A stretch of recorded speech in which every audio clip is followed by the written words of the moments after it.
De Paulo aos Romanos, capítulo número 1, verso de número 11.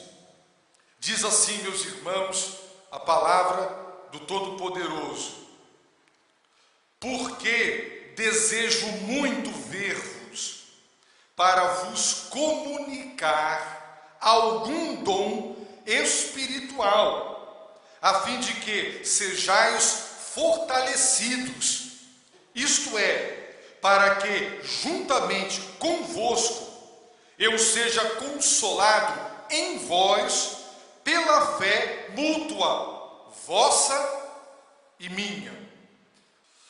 Meus irmãos, nós estamos tendo o privilégio, e os irmãos podem ter absoluta certeza disso, de estudar essa magistral carta de Paulo aos Romanos. A carta de Paulo aos Romanos é um presente de Deus ao seu povo, à sua igreja, porque nela ele tratou de maneira profunda, extensiva e abrangente todas as grandes e mais importantes doutrinas que em outras cartas ele abordou de passagem. Em Romanos não, ele mergulha, ele aprofunda. Por isso Deus tem usado esta carta ao longo da história do cristianismo para promover reformas e avivamento e salvação de vidas. A carta de Paulo aos Romanos tem sido considerada o quinto evangelho, um verdadeiro tratado de teologia. E quando Paulo sobe a Jerusalém, de acordo com Gálatas 2, ele faz uma exposição oral do evangelho que ele acreditava e ele pregava. Romanos é o registro do evangelho que Paulo crê e que Paulo prega. Portanto, quando alguém me perguntar o que é o evangelho, a carta de Paulo aos Romanos é o evangelho. E quem prega a carta de Paulo aos Romanos pregará todo o conselho de Deus. Não se esquivará de nada, porque Deus revelou o que ele queria que fosse ministrado ao seu povo. Em primeiro lugar, recordemos o contexto. Paulo apresenta-se como servo de Jesus Cristo, chamado para ser apóstolo, separado para o evangelho.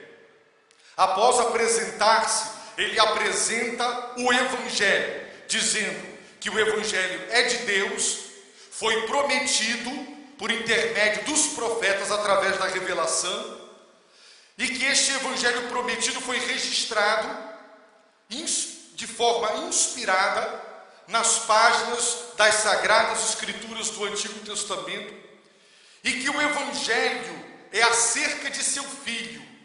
Ele trata da pessoa de Jesus, portanto o evangelho é Jesus, não é uma doutrina que pode ser compreendida e explicada, é uma pessoa viva que deve ser amada, adorada e seguida.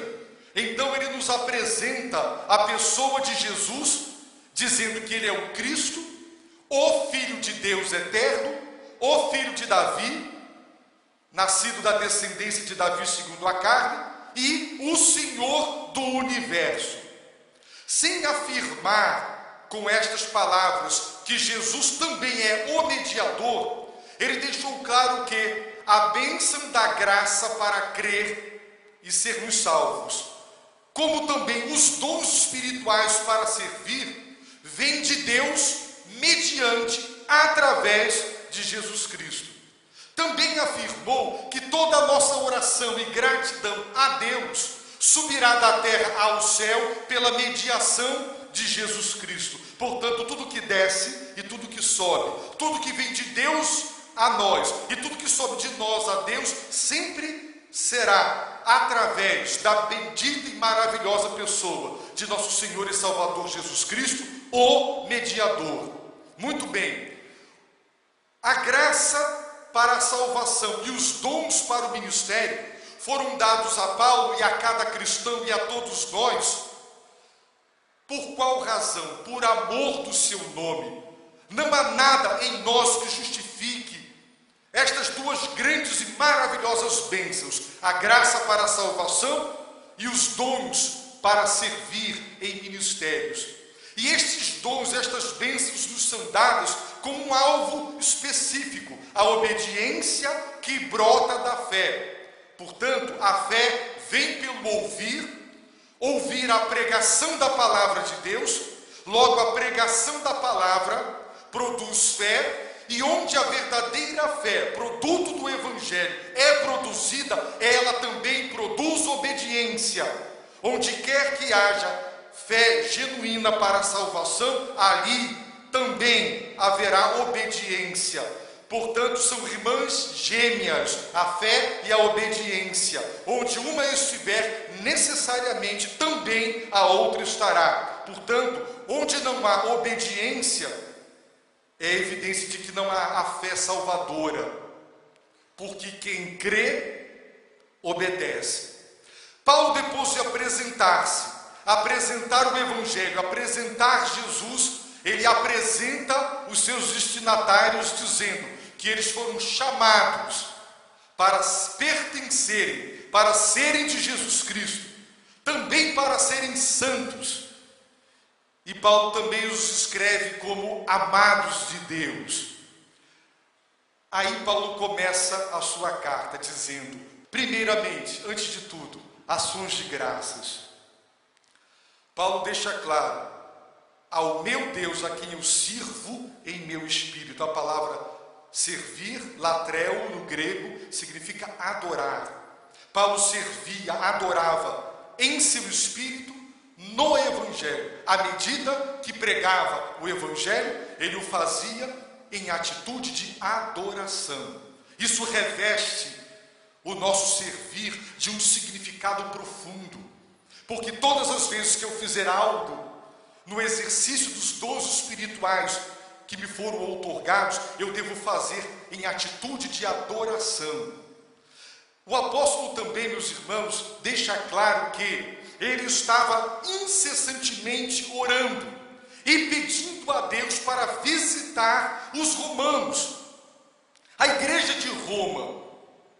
No entanto, embora fosse um sonho antigo, um desejo profundo do seu coração, e mesmo que as circunstâncias externas e situações indicassem que era o momento próprio para a viagem, ele submete todas estas coisas dizendo, pela vontade de Deus. Eu peço a Deus que Ele me ofereça, que Ele me dê uma boa ocasião, uma boa oportunidade de ir a Roma, mas eu peço que Ele me dê pela sua vontade.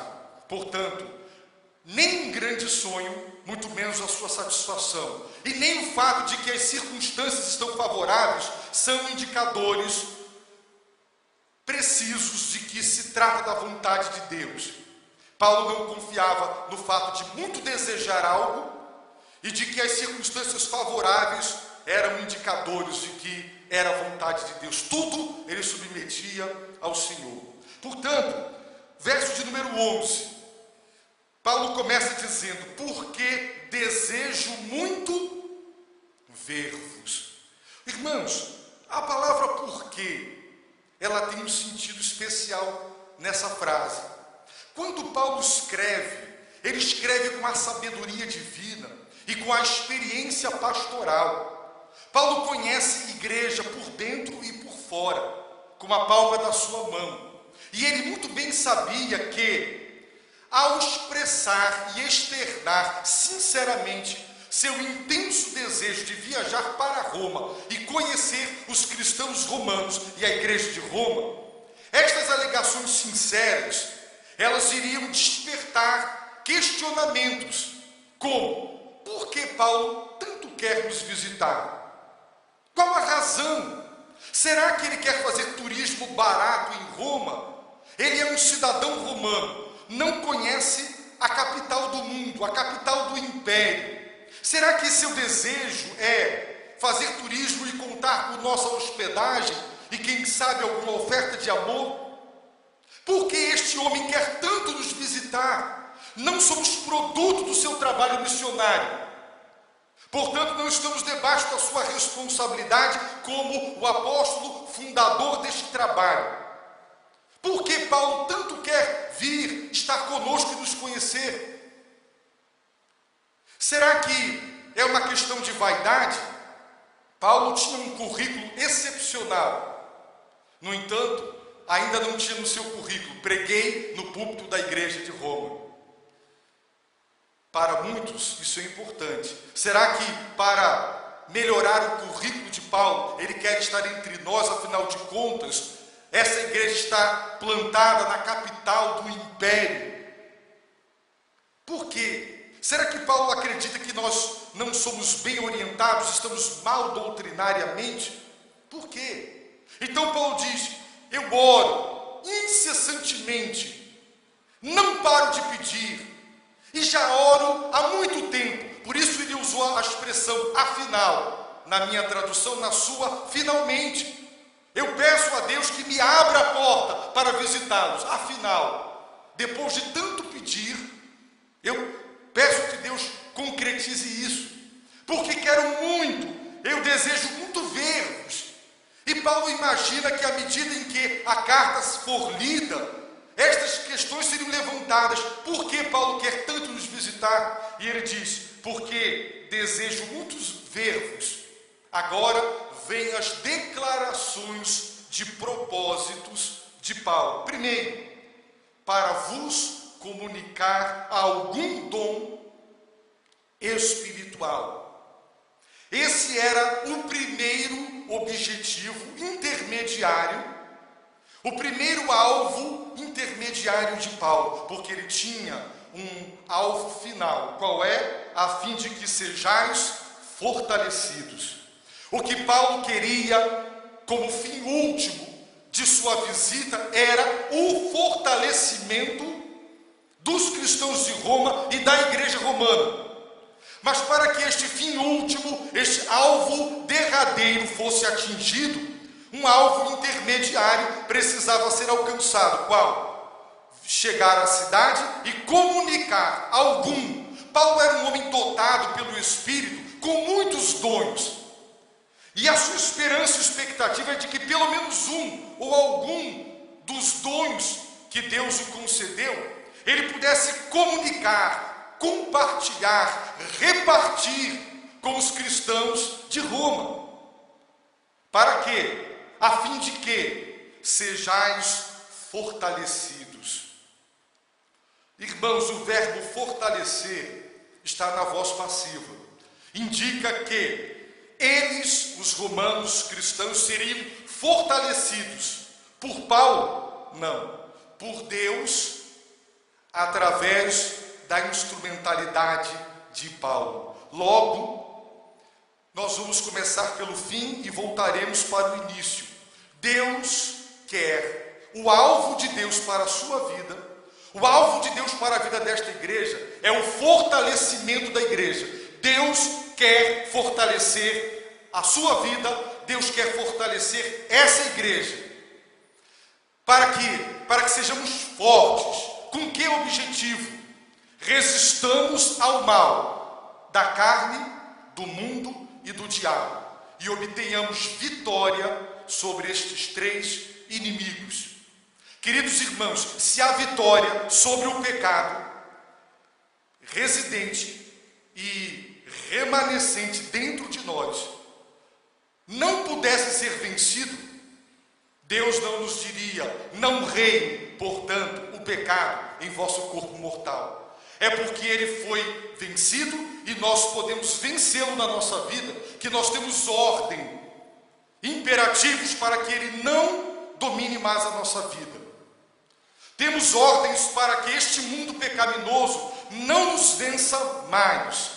E temos ordens claras para resistir ao diabo, confrontar o diabo, resisti-lo, e temos a promessa da vitória, que ele baterá em retirada. No entanto, o que vem primeiro, a vitória ou o fortalecimento?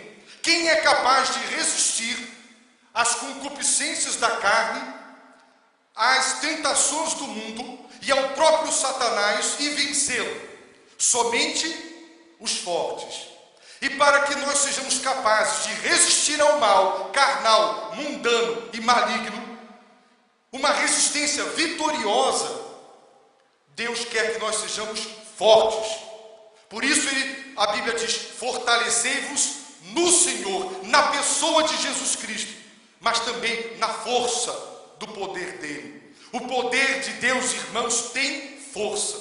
Existem motores que têm poder, e o poder do motor gera uma força. E quanto maior a capacidade, o poder do motor, maior a força que ele produz, que ele gera. O poder de Deus produz força. Por isso, a possibilidade de fortalecimento é real.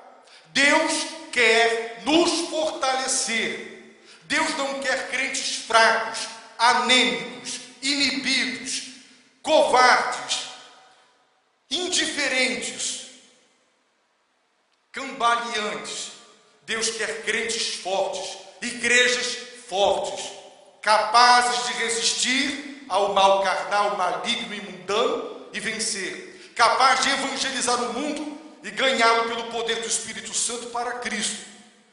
Para tanto, Deus se manifesta nos dando os recursos para que esse fortalecimento se torne possível. E então a resistência vitoriosa ao mal. E de que maneira Deus nos fortalece? Ele distribui o Espírito Santo soberanamente, dons espirituais. Estes dons outorgados soberanamente e graciosamente pelo Espírito Santo a cada um de nós, nos capacita para servir. E quando eu comunico os dons espirituais que Deus me deu, quando eu reparto com os outros as capacidades que me foram outorgadas, o produto desse repartir, deste compartilhar e deste comunicar os dons que me foram dados e lhe foram dados é o fortalecimento. Então Paulo está dizendo: Romanos, não quero fazer turismo em Roma, não quero acrescentar mais um item ao meu currículo, não estou interessado no dinheiro de vocês em nada. Eu quero muito, desejo muito ver-vos. Para quê? Para vos comunicar algum dom espiritual. Com que propósito? A fim de que sejais fortalecidos. Fortalecidos. Vamos ver? Abra sua Bíblia, por gentileza, em Lucas capítulo 22, verso 32. Jesus diz assim: mas ele está se dirigindo a Pedro, roguei por ti, para que a tua fé não desfaleça, e tu, quando te converteres, fortalece teus irmãos. Observe, Satanás pediu autorização a Deus para peneirar Pedro como trigo, e o Senhor por ele intercedeu por Pedro, para que a fé de Pedro não desfalecesse, enfraquecesse. Ora, uma vez que a oração intercessória do Senhor seria eficaz na vida de Pedro, então, com uma fé que não desmaiou, não desfaleceu, é que Pedro poderia, após a sua conversão, a conclusão da obra transformadora de Deus em sua vida, ele seria habilitado a cumprir o ministério. Qual é? Fortalece teus irmãos. É a palavra, a mesma palavra que está lá em Romanos 1,11. Fortalece. Fortalece. Deus quer que o seu rebanho seja fortalecido. Ele disse: pastoreia o meu rebanho, apacenta os meus cordeirinhos, fortalece teus irmãos. Essa será a tua missão, Pedro. Fortalecimento. Queridos, se o produto final do exercício dos nossos dons na igreja não for o fortalecimento da igreja, isso é uma evidência de que ou os dons não estão sendo compartilhados, mas enterrados, ou não foram comunicados de maneira espiritual. Isso é coisa muito séria. Se uma igreja, se o produto do ministério pastoral de uma igreja for o esvaziamento da igreja, a igreja andando de marcha a ré, se o produto final de eu compartilhar o dom pastoral que Deus me deu não for o fortalecimento da igreja, for a dispersão da igreja, desagregar a igreja, desunir a igreja e espalhar a igreja e enfraquecer a fé dos irmãos, isso, meus irmãos, significa uma traição grosseira, brutal, para com os propósitos de Deus. Deus quer crentes fortes, igrejas fortes, porque primeiro vem o fortalecimento, depois a capacidade de resistir ao mal. Irmãos, como é maravilhoso saber que o pecado que habita ainda em mim, ele não vai me vencer. Ele vai ser vencido, por quê? Porque Deus me manda vencê-lo e me dá poder para vencê-lo. Eu não posso passar o resto da minha vida dizendo: eu sou vítima de mim mesmo. Eu não posso passar o resto da minha vida culpando a força tentadora do mundo e justificando os meus fracassos. Não posso passar o resto da minha vida acovardado, dizendo: é difícil de enfrentar o diabo e vencê-lo. Queridos, se formos fortes no Senhor, resistiremos ao mal e o venceremos. Por isso, a igreja é importantíssima na sua vida. Eu gostaria que nesta manhã você deixasse este lugar sabendo o quanto estar aqui é importantíssimo para você. Sabe por quê? Porque é no seio da igreja que os dons são exercidos. E quando os dons são exercidos, comunicados, repartidos e compartilhados de forma espiritual, o produto é o fortalecimento. Portanto, se você não congrega, se você abandona a sua congregação, como é costume de alguns, o fortalecimento providenciado por Deus através da distribuição graciosa e soberana dos dons não o atingirá. Você se tornará fraco. Alguém dirá: mas eu posso ser um crente forte dentro de casa, orar e buscar a Deus. Duvido. Não conheço um crente fora da igreja forte, robusto. Se fizer um exame de sangue espiritual, plaquetas lá em cima, glóbulos brancos e vermelhos. Pegue um crente que não congrega, tire o sangue espiritual dele, vá, mande para o laboratório do Senhor e você vai ver o resultado: anemia profunda. Não tem crente forte fora da comunhão do corpo de Cristo. Não existe. Portanto, entenda, querido irmão, querida irmã, que no plano de Deus, para que sejamos fortes, a igreja cumpre um papel imprescindível, indispensável e insubstituível. Portanto, aprenda isso. É no seio da igreja que estes dons graciosos e espirituais deverão ser compartilhados, visando o meu fortalecimento, o seu fortalecimento, porque fortes não seremos cristãos covardes. Tem muitos de nós aqui que não abrem a boca na faculdade, covardia.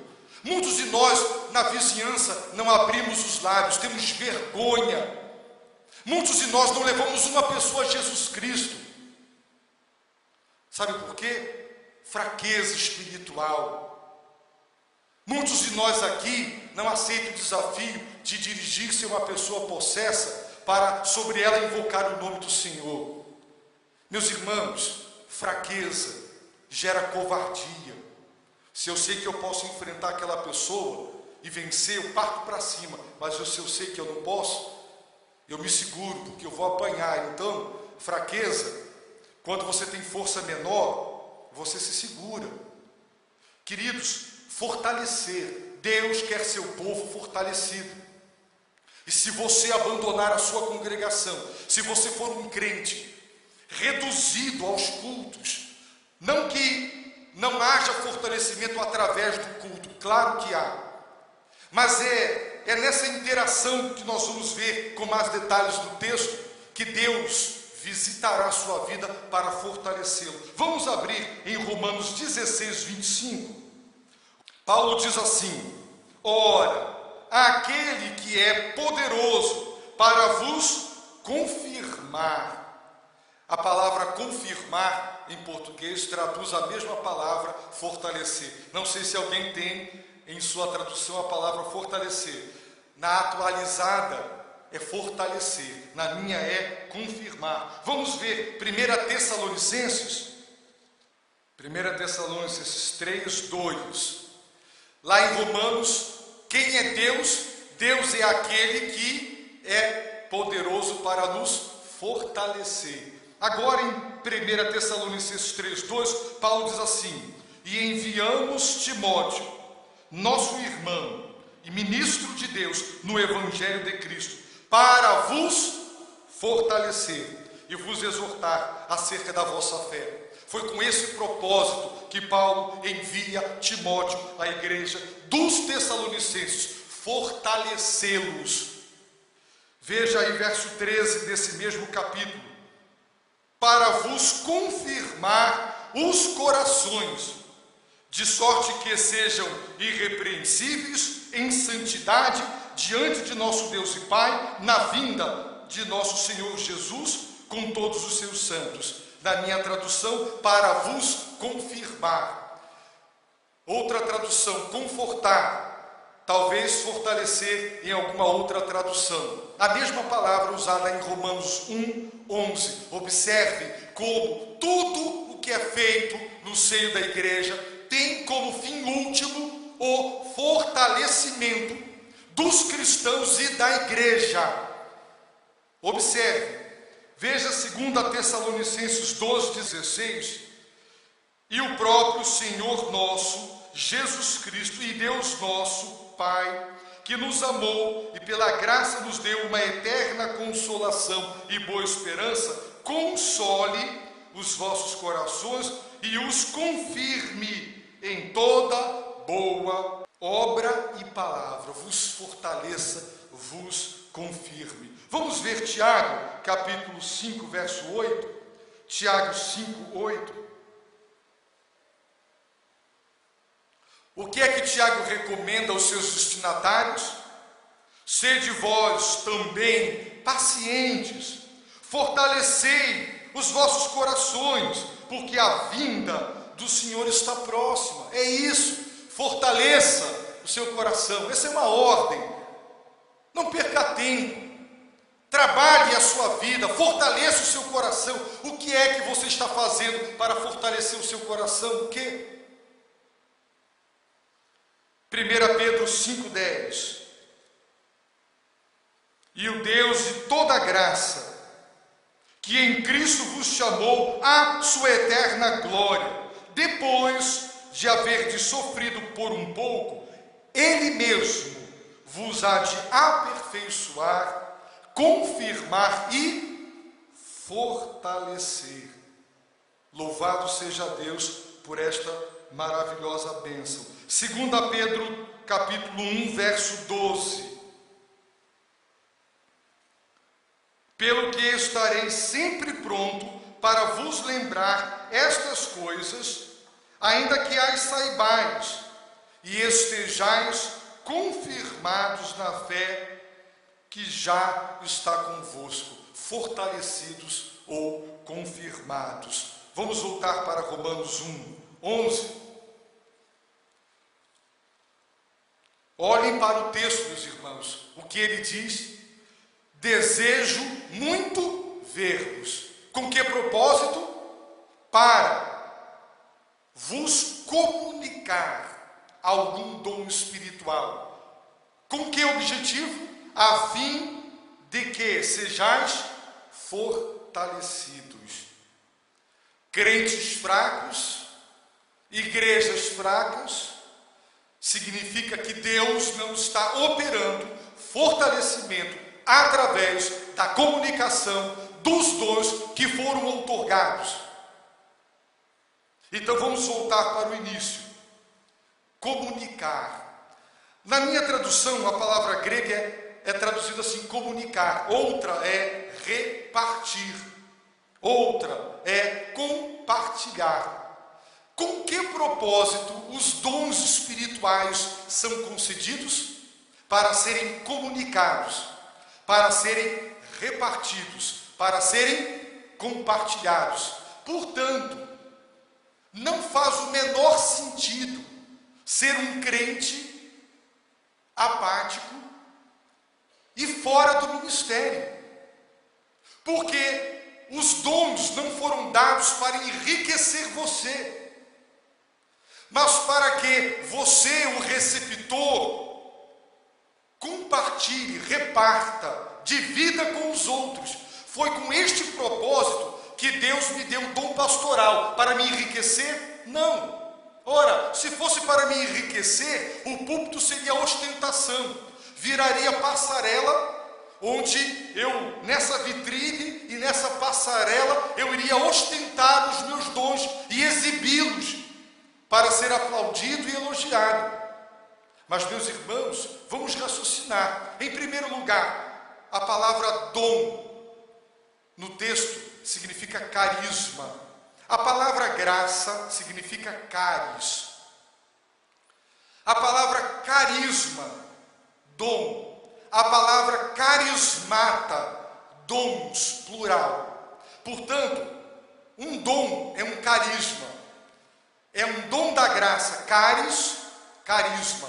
O que é um dom espiritual? É uma ferramenta, é um equipamento, é uma capacidade, é uma habilidade que vem de Deus para você e tem na graça divina a fonte para que você receba. Portanto, o que é um dom? É uma capacidade que você não é digno de ter e de receber. Um dom é uma ferramenta divina. Graça é favor imerecido. Logo, nenhum de nós merece ter os dons que tem. Quem entender a própria natureza dos dons, nunca ostentará seus dons, nunca os exercerá presunçosamente, vaidosamente. Se ele compreender que carisma é dom da graça, é capacidade oriunda da graça, e graça é favor, é bênção imerecida, então você entenderá que se o Espírito de Deus soberanamente decidiu que você terá os dons que você tem, você não tem que invejar outros dons, porque foram estes que Ele decidiu que você terá, e você não poderá envaidecer-se deles, porque você não é digno deles. Eu não sou digno de ser pastor, de ter o dom pastoral. Paulo não era digno de ter o dom para ser apóstolo. Nenhum de nós é digno. O que ainda reforça mais o pensamento é que Paulo chama o dom de espiritual. A palavra pneumáticos. Lembram de 1 Coríntios 3? Paulo falou da palavra sarquinós, o sufixo NOS, nós, feito de carne, e, portanto, crianças em Cristo. Mas quando ele usou a palavra sarquicós, o sufixo KOS, então significa determinado, caracterizado pela carne, natureza pecaminosa. Mas ele diz que tem os cristãos espirituais, pneumáticos, são cristãos determinados, caracterizados, influenciados, dirigidos pelo Espírito Santo. Quando Paulo chama o carisma de espiritual, pneumáticos, ele está dizendo que este dom, esta habilidade, esta ferramenta, esta capacidade de Deus é um presente que você não é digno de receber, e a natureza dele é espiritual, pertence ao Espírito Santo, é dele, e deve ser exercido do jeito dele, da forma como lhe apraz, e não da forma como eu gostaria. Por isso, é um contrassenso, irmãos, alguém se envaidecer de uma capacidade que ele recebeu de Deus. Por quê? Porque é uma capacidade cuja fonte é a graça, indicando o merecimento, o amor e bondade de quem dá, e o imerecimento e indignidade de quem recebe.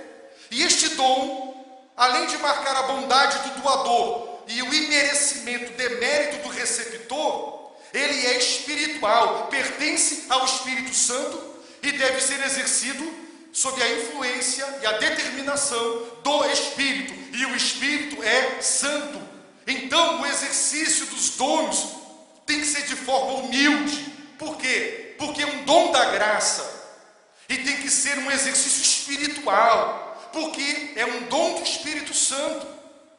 Não pode ser exercido de outra maneira. Então não há espaço na igreja para vaidade, não há espaço na igreja para ostentar, para se julgar o bom. Não existe isso. A hora que você cantar aqui e o seu ego esperar aplausos, porque você tem um dom especial para tocar ou cantar, ou para servir, ou para pregar, seja lá o que for, repreenda, porque é do maligno, não é de Deus. Queridos, o dom, a capacidade da graça, que pertence ao Espírito, e tem que ser exercido assim espiritualmente, ele tem que ser comunicado, compartilhado. Então, por que Deus lhe deu os dons espirituais que você tem?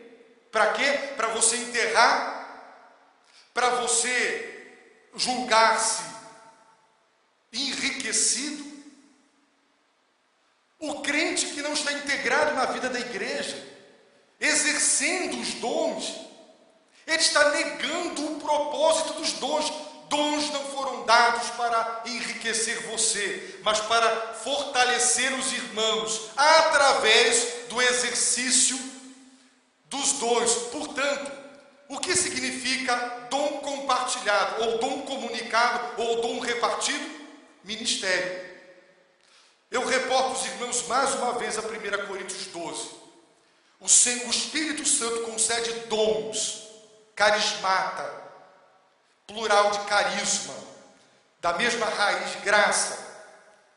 Qual é o resultado do Espírito Santo dar dons? O Senhor nos dá ministérios, diaconias. Observe, não há ministério sem dons. São os dons que fundamentam e criam os ministérios. E quando os ministérios são exercidos, aí Paulo fala que Deus o Pai faz as operações. É uma palavra, a gente conhece a palavra energia, por isso a gente chama aquilo ali de casa de força. Energia é força.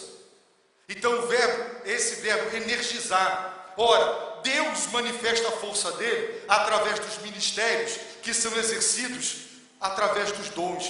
Portanto, comunicar dom significa o quê? Significa ministério. Deus lhe deu dons, e quando você decide compartilhá-los, você está engajado no ministério. Dons comunicados, sinônimo de ministério. Ministérios exercidos espiritualmente, produto final, fortalecimento. Observaram? É esse o fim último de Deus, fortalecimento. Portanto, se você tem dons espirituais e você não os exerce, você não comunica, não reparte e não compartilha, Deus está deixando de fortalecer a igreja por seu intermédio. Pode ter certeza, você está prejudicando a igreja e você está desvirtuando o sentido e o propósito dos dons do Senhor Jesus Cristo. Está claro isso para os irmãos? Portanto, a igreja é fundamental no plano de Deus para o seu fortalecimento. Se você acha que pode orar em casa, ler a Bíblia em casa, e você não precisa da igreja, você está, primeiramente, mal doutrinado. Ou se você conhece bem a doutrina, você é desobediente à doutrina divina. Deus quer fortalecer irmãos por meu intermédio, e eu não posso me omitir disto. Fui capacitado para ser instrumento de fortalecimento dos meus irmãos, e eu não posso negar isso para eles. Envolva-se, meu irmão. Quais são os seus dons? Já descobriu? Ainda não? Para o que Deus o chamou? Paulo foi chamado para ser apóstolo, e você? Envolva-se no ministério, e Deus o usará para a sua honra e para a sua glória. Portanto, queridos irmãos, vamos retornar para as nossas casas lembrando que o alvo de Deus é o fortalecimento da igreja. Temos que perguntar por que esse é o alvo de Deus. Porque somente crentes fortes resistem ao mal. Essa ordem que aparece 2 vezes no Novo Testamento, de resistir, que dá a ideia de confronto com o mal, essa ordem, Deus não nos daria essa ordem se resistir a Satanás, ao mundo e ao pecado não fosse possível. Mas se Deus diz resista, se Deus disse o pecado não vai reinar mais na sua vida, a vitória que vence o mundo é a nossa fé. Então, eu não posso justificar a minha carnalidade, as minhas quedas, o meu mundanismo e ser bola de ping-pong na raquete do diabo. Não posso. Portanto, venha, insira-se na igreja, porque Deus usará todo mundo. Será o professor na escola dominical, é aquele que vai estar orando por você. Cada um vai cumprir um papel do plano sábio e soberano de Deus para o seu fortalecimento. Eu lhe pergunto, meu irmão, se você agora, com toda honestidade, você fosse questionado, o que você responderia? Você é um cristão forte? Você está fortalecido? O que você responderia? Sou um cristão forte ou não? Se você não é forte, porque a força do Senhor não está na sua vida, então, meu irmão, com certeza, alguma coisa está muito errada. Termino dizendo, meus irmãos, que ser forte significa forte no Senhor. Fortalecei-vos no Senhor, na pessoa de Jesus Cristo. Fortalecei-vos onde? Na força do seu poder. Corroborados com todo o poder. É o verbo capacitar, capacitado com toda a capacidade. Como? Segundo a força da glória de Jesus Cristo, diz o apóstolo Paulo em Colossenses 1. Deus quer isso, cristãos fortes. Eu duvido que vai ter crente falando em separação. Eu duvido que vai ter crente falando em divórcio, se ele for forte no Senhor. Por isso Paulo diz para Timóteo, fortifica-te na graça que há em Cristo Jesus. Fortifica-te. Um crente forte, ele jamais admitirá, sequer pronunciar a palavra separação, divórcio. Não, meus irmãos. Irmãos, a igreja não precisa de gabinete pastoral, de aconselhamento. Cada vez eu me convenço mais de que gabinete não é tão importante assim. O que é importante é isso aqui agora, a palavra. Ela está sendo ministrada. Agora, os irmãos têm que ouvir a palavra e obedecer.